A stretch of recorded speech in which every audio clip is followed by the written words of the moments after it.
Welcome everybody. Thank you for spending your Friday, a part of your Friday morning with us. I'm Brittany and joined by Margaret, and I'll be taking us through the event tickets app, and Margaret will be piping in certainly as needed, anywhere that she deems appropriate. Come right on in. And also she'll be answering questions in chat as well as the Q&A if you would prefer to ask your questions there. So we're going to get started and let's go. So a few things we're going to talk about today. So one is, what is the app for?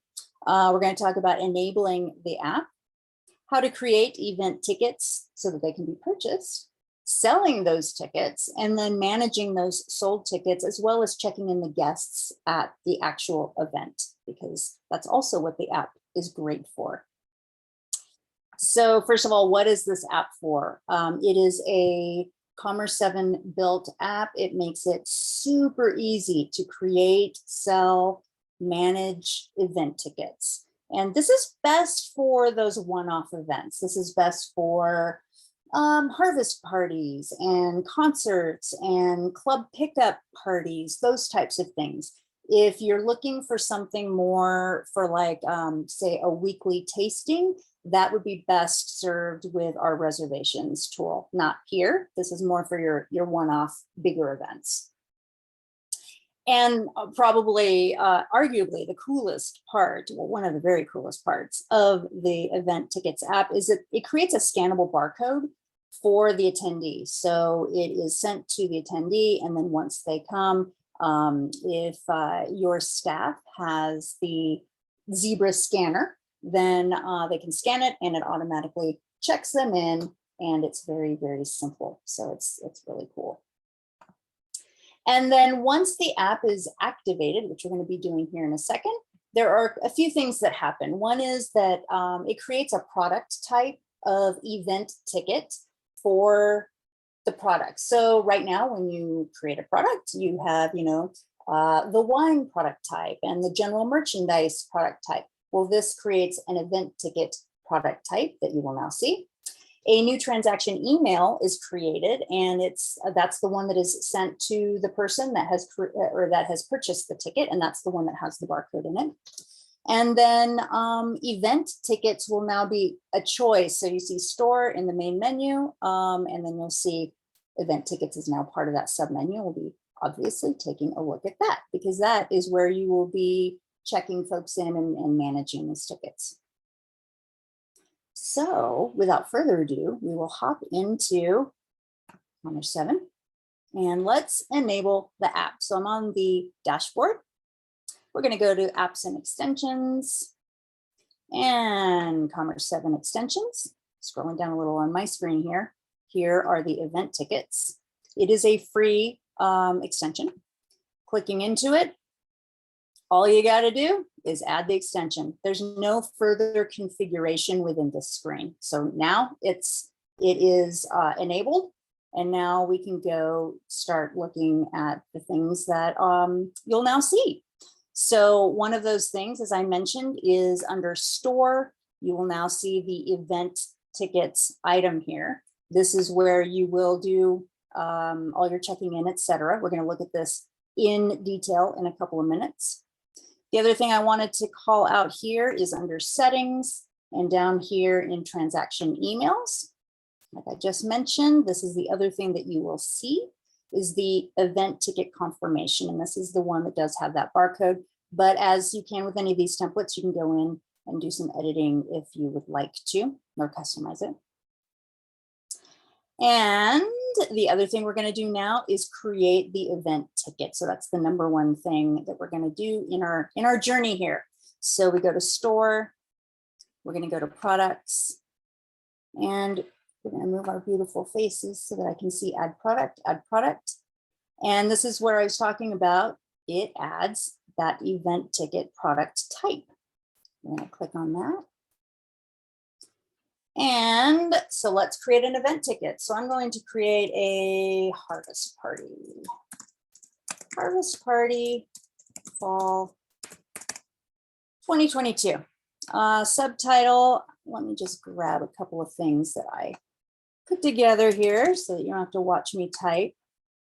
Well, this one I want to say don't miss out there. And then the teaser, let's put this. And in this next spot here, let's put this. That way we can see when we go online, we can see some of that stuff populating. Down here, we talk about event details. One thing I want to call out is if it is, for instance, a multi-day, like Pinot Days or a barrel tasting weekend, and you have tickets for each day, then what you want to do is create one ticket product per day. So just know that it will be per day so that those various days will be available for people to choose to purchase. Let's see, my harvest party is going to be Saturday, August 27th, starting at 10 a.m. My location is going to be in my tasting room. And down here, my main variant is going to be, let's see, harvest. Oops. Harvest 2022. SKU is HVST 22. That sounds good. Tax type, I'm just going to leave it as general merchandise. Price for this is going to be 45 bucks. Put my cost of good as 45 as well. Oh, one thing I do want to mention on variants. If you have variants, for instance, an adult ticket versus a child ticket, which would probably be less than the $45 here, you can create those variants. You do need to put your main variant in here. You know, for instance, if this was the adult ticket, I would title it as the adult harvest ticket. And then once you save this, you can go back into it and you will have the opportunity to add that child ticket. So I'll show you what that looks like in a second, but I wanted to kind of call that out. You definitely want to track inventory. And so I'm going to put bottles in each of my my locations here, because whether it's selling, you know, if it's selling on the web, I definitely want it to be available and have its own inventory. If I'm selling it in admin or inbound, I want it to have its own inventory. And obviously, if I'm selling it in my tasting room POS, I want it to have its own inventory. Margaret, thoughts? Anything else on inventory that you would like to mention at this point? Yeah, so just quickly, so basically, just to overview, so Brittany has her inventory locations named as web inventory, as admin and club inventory, and as pickup inventory. But you can also assign which inventory locations are set to be pickup or ship orders within your settings. So that might be a little bit confusing for some people if they don't have them set up in the same way. So I just wanted to call that out first. And secondly, your web orders will default to be a pickup order because we don't automatically ship these to your customers, and event tickets are usually seen as shippable as pickup products. So we will just email your customers that barcode scanned receipt basically for their ticket. So essentially your web orders will deplete from a pickup location that you've isolated here, and your POS orders will also deplete from a pickup location that you've isolated here. So if you are placing an inbound order, the system will always default that to be a shipping order. So if you do want it to be a pickup order, you'll have to manually adjust that before you process the order as an inbound order. But through the web and the POS, it will deplete as a pickup order. So I just wanted to clarify that detail. And we do have a question from Suzanne here. So does creating an inventory in multiple areas create a sum total of inventory? Example, 100 tickets at Napa Warehouse, 100 at St. Helena, 100 at the tasting room. Does that mean the event considers 300 tickets to be available? Yes. So that would be a full sum of all of your inventory. And that's how that would work in the system here. So I can clarify anything further there through our support email or through the Q&A portion here today. We can definitely get some answers for you guys if you wanted an optimal way to handle the inventory associated. Okay, I'm going to go ahead and add an image here. Oops, it would be helpful if I could minimize our faces. Open. Okay. And then up here on the right, you want to make sure that it is available wherever you want these to be available for selling. So we have our web status is available. Obviously POS and admin we want as available. Down here, you would certainly want to include any collection that you want it to be visible in. I actually have this in a dynamic collection, so it's not going to show yet until I save it. But if I wanted, for instance, for it to be my summer 2022 collection, I could add that manually here. And then security, I'm going to leave mine to public, but for instance, if this were a club pickup party, perhaps you would only want your club folks to be able to purchase this when they're logged in online and they see it. Or perhaps, you're having a special, winemaker tasting for your top loyalty tier, for instance. You could certainly secure it to just that segment of people. I'm going to leave mine public and we're going to save it. Okay, so we have created a couple things I want to call out here. First of all, I was talking about my dynamic collection, and now that I've saved it, I do see it that it is in my wines collection, which is great. And then, as I was talking about before too, on the variants, if I wanted to add an additional variant here, say a child's ticket, I could add variant, and that would be a radio button on the front end. They could choose the child ticket or the adult ticket. Okay, let's take a look at what this looks like on the front end first. So I'm heading into my sandbox here. I'm going to shop. And aha, there it is. So the, oh yeah, this is it. So don't miss out, it's going to be so amazing. Let's go ahead and add to cart. We're going to purchase this guy. And darn it, Margaret, I'm just going to minimize our faces so that I don't have to keep fighting with the window here. Here we go. All right, proceed to checkout. And we're going to place the order. Awesome, it is placed. As the person who received this order, I'm now going to be emailed with the barcode. And so that is something that I would obviously bring with me to the party to be scanned, if that's something that you guys would want to be doing. We are going to go look at so it is just a regular order, even though it's just an event ticket, it will appear in your orders. And then now when we go to event tickets, we will also see it here. Before I head into event tickets and show you guys how they're managed there, I'm going to create one in POS as well. That way we have a couple of different ones to take a look at. So I'm going to head over to POS. And there it is. So let's add that to our cart. Let's add a customer. Let's see. I think David Roth hasn't been to a party in a while. Let's go ahead and give him a ticket. He's going to pay cash.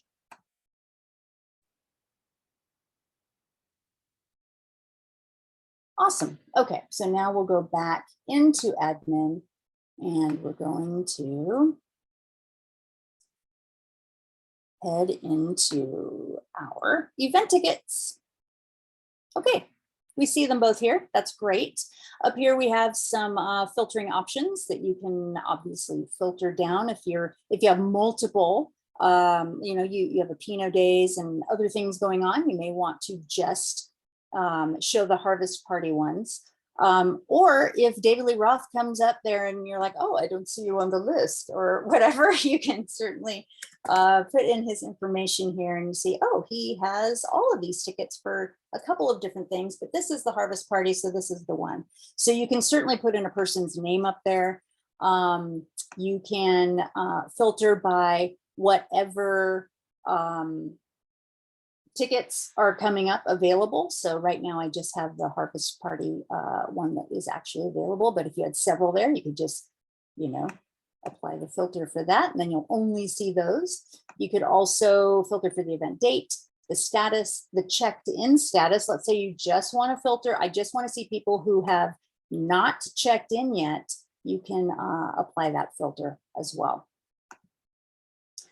So when someone comes to the event, again, you can just, if you have the Zebra scanner, you can scan it and it will then automatically check them in. If you have a tablet or some other device or maybe a computer, you can check them in by simply clicking check in. And now that person shows as checked in. What if you're like, oh no, I didn't mean to check in David Lee Roth? You can click into it and then just cancel check-in. And then it goes back to being a not checked in person. And while we're here, let's say he says, oh, you know what? I'm not going to be able to make it. Can you please just go ahead and cancel my ticket? Sure, you totally can. So I'm just, let me just go back in here so I can do it from the beginning here. Let's click into him and then you would just cancel the ticket. Now, canceling the ticket does not refund the ticket. It just simply cancels it. And if you want to refund it, click on the original order, and then you would refund it as normal.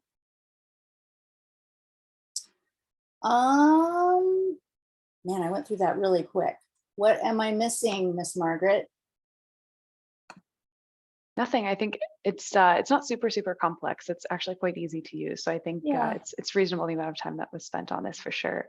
So I think it's a pretty good summation of what's possible here. Of course, everyone can use their own creativity for what exactly they want to be offering to their customers and how they can add additional revenue in this way to their operations.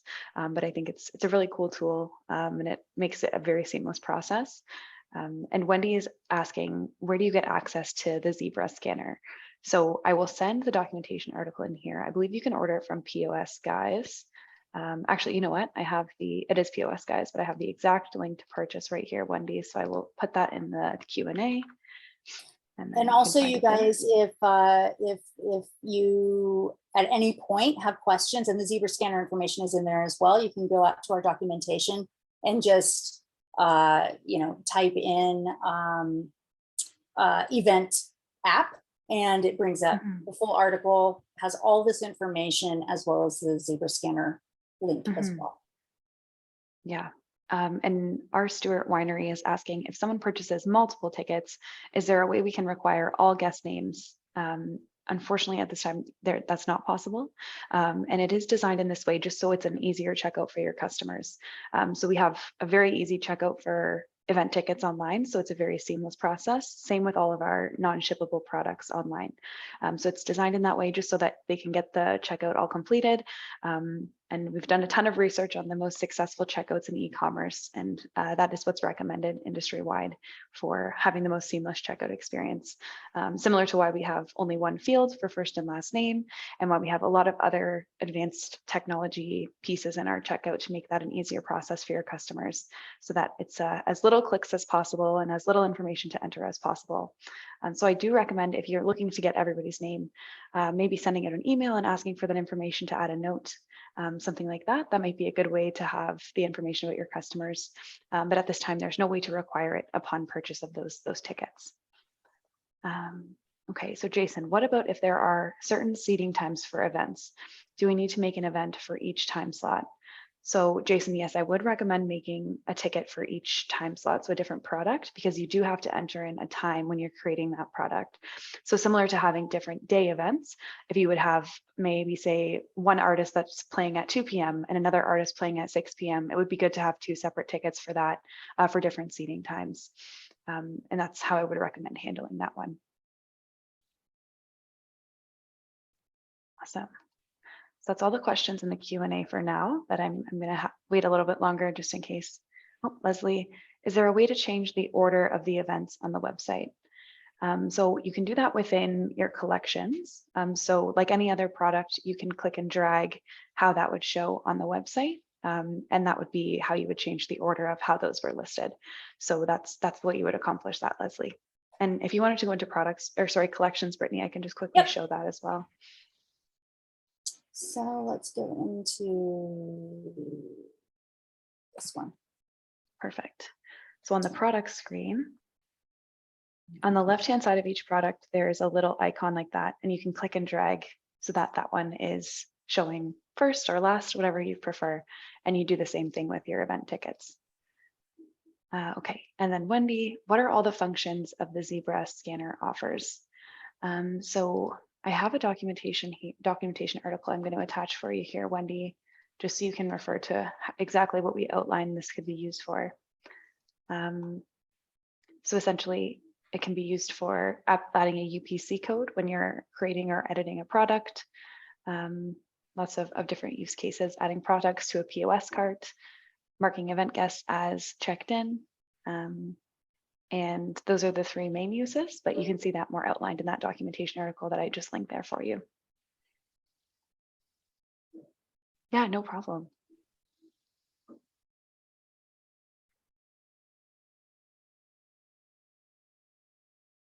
Sweet. I don't see anything else coming in right now, but again, we'll keep an eye out for another couple minutes here just in case. Cool. Anything else about Commerce7 you're curious about if you're a new user or you're somebody who's migrating right now? I'm happy to answer any questions about anything that you have about Commerce7.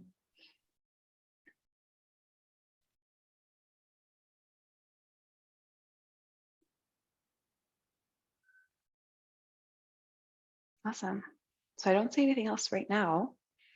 Brittany, is there anything else that you want to chat about? Oh, sorry, Wendy. Can you tell me if you can add multiple emails to a customer profile?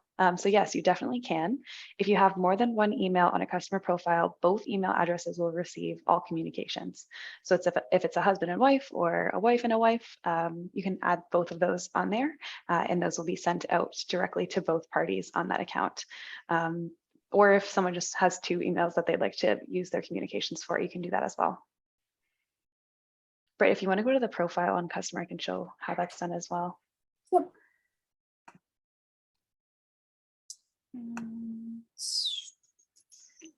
All right, and Ken is asking, what's the best practice to have two different names on an account? So we would recommend if it's a partnered couple, we would recommend first name, last name. But it's really up to you and how you want to structure that in your data. Right. Awesome. So Anything if you else? go to, yeah, if you go to edit on the top part here. Oh, edit. Yep, scroll down just a little bit. You can select add email there just below that first email icon. And then that would be an additional secondary email. So if you added one here, again, all communications would go to both parties or to both email addresses if it's the same person. Awesome. Wendy, if someone buys wine and takes it with them and also is getting wine shipped, do we have to create two orders? So yes, so unfortunately, there's no way to depict within the same order that one part of the order will be shipped and one part will be picked up. So yes, you would have to create one pickup order and one shipping order for that specific scenario. Ken, so two names in first name field and two in the last name field. Couples with different last names is fairly common. Yes, yeah, so it's truly up to you how you want to handle that, Ken. I think, yeah, it'd probably be best to do both first names in the first name field and then actually, sorry, let's edit the icon because I don't know that there is two separate fields here anyways. Okay, so yeah, so first name, it would be, say, Brittany and Margaret. Say we were a couple, it would say Brittany and Margaret, and then last name would be Junker and St. John. That's how we would recommend handling that one. But if they wanted to have separate accounts, if they're going to be purchasing separately, that might be a way to go as well. But then you'd have to, if they were club members, you could assign that to one of those customer profiles, but you could always have partner's email address included and only under one name. Really up to you how you think is best, but it's quite robust in terms of how you want to handle that.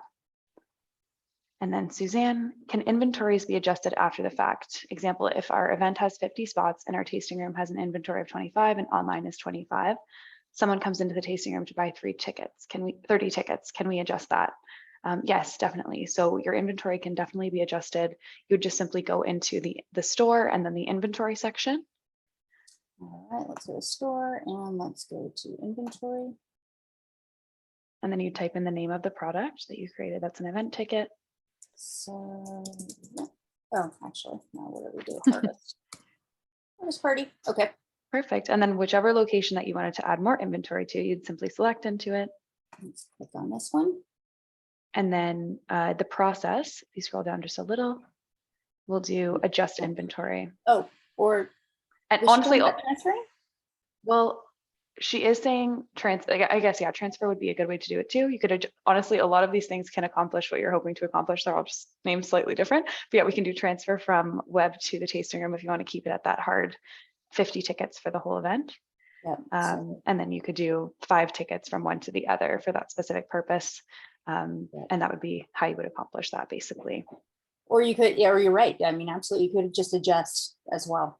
Yeah, but totally up to you. It's really hopefully easier that way, so that there's more than one option to do it. Yep. Yeah, totally. no problem, Suzanne.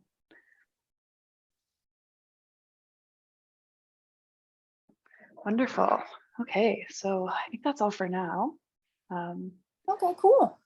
Yeah, but it's been awesome answering these questions with you guys and helping you understand this a little bit better. We're really happy to do this at any time. If you have any questions about the platform or any specific functionalities that you're curious about using, we recommend checking out all of our Free Training Friday videos that we've done the past couple months. They're all really customer centric and awesome to make your experience a little bit better at your winery. We hope that you're finding these tools valuable and these Free Training Fridays valuable. And also, if you have any ideas of what you would like to see in these, please let us know at support@commerce7.com. Brittany and I would love some ideas. Yep. We do have some in mind for the future, but if you guys have anything in particular you want to hear covered, let us know and we can definitely include that in our agendas moving forward. Absolutely. Wonderful. Awesome. All Well, thank right. you guys. Thank you. Have a See great you rest of your later. weekend. Bye-bye.